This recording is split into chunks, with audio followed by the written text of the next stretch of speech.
Shalom. Masih berbicara lagi tentang kemalasan, tetapi kali ini kita melihat Amsal pasal yang ke-19 ayat yang ke-15.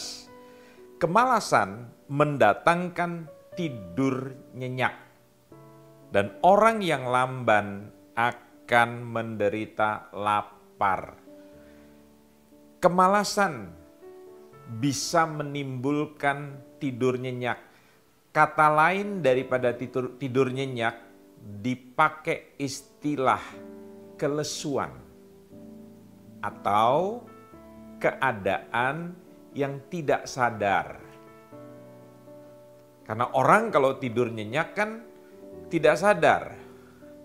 Ada banyak orang yang tidak menyadari bahwa kalau dia hidup di dalam kemalasan, membuat hidupnya tidak sadar ke depan apa yang akan terjadi.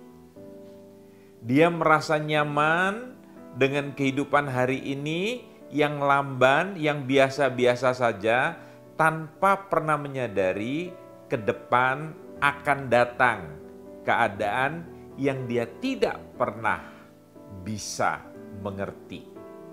Itu sebabnya saya suka mengatakan orang yang malas sama seperti orang yang tidak berakal budi. Orang yang malas adalah orang yang bodoh. Orang yang malas seringkali dia tidak memperhatikan dirinya, terutama di dalam melakukan persiapan. Dia tidak punya kebersihan, tidak bisa mengurus dirinya sendiri. Saya teringat tentang semut yang dikatakan di dalam kitab Amsal dalam pasal yang sebelumnya. Tahukah saudara, binatang semut itu sarangnya sangat bersih sekali. Berbeda dengan orang malas yang selalu tempat kediamannya jorok dan dia tidak bisa mengurus dirinya sendiri. Semut adalah binatang yang mempunyai kesadaran. Dia pandai. Dia tahu bahwa dia perlu hidup di dekat ladang gandum. Kemudian dia sadar bahwa satu saat akan datang musim dingin di mana dia tidak bisa mendapatkan makanan. Makanya di musim panas, di musim tuayan, dia bekerja dengan keras sekalipun tanpa mandor, tanpa pengawas. Biasanya orang malas, kalau ada pengawas baru dia bekerja untuk menunjukkan kepada pengawasnya bahwa dia sedang bekerja. Tetapi tanpa pengawas, sifat aslinya keluar. Semut tanpa pengawas, semut tanpa pimpinan.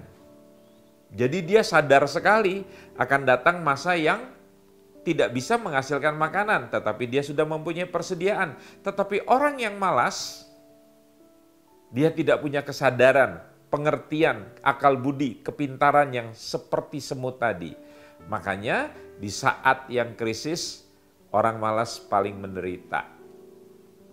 Hidupnya, orang malas itu tidak proaktif, tidak bersemangat, tetapi bahasa yang lain dari tidur nyenyak itu adalah kelesuan. Kata kelesuan dalam kamus bahasa Indonesia diterjemahkan kelambanan. Nah, selanjutnya ayat ini mengatakan orang yang lamban akan menderita lapar. Saudara, kalau Anda bekerja di pabrik, Anda bisa menyelesaikan satu pekerjaan, misalnya membuat sebuah kotak dengan upah 500 perak. Satu hari Anda hanya bisa menyelesaikan 10 kotak, maka Anda hanya mendapat Rp5.000. Sementara orang yang lain yang rajin rata-rata bisa menghasilkan bukan 10 kotak, tapi 50 kotak. Maka lihat, dia bisa menghasilkan 25.000, berarti dia mengumpulkan uang yang lebih banyak, hidupnya akan lebih baik, lebih makmur. Nah, orang yang lamban di sini akan menderita kekurangan, menderita kelaparan. Sekarang kita periksa mengapa dalam hidup kita mengalami kekurangan sementara orang lain mengalami kelebihan kelimpahan. Mungkin kita terlalu lambat. Mari kita memeriksa diri dan kita menikmati firman Tuhan yang akan mengubahkan kehidupan kita. Lakukan firman itu. Amin.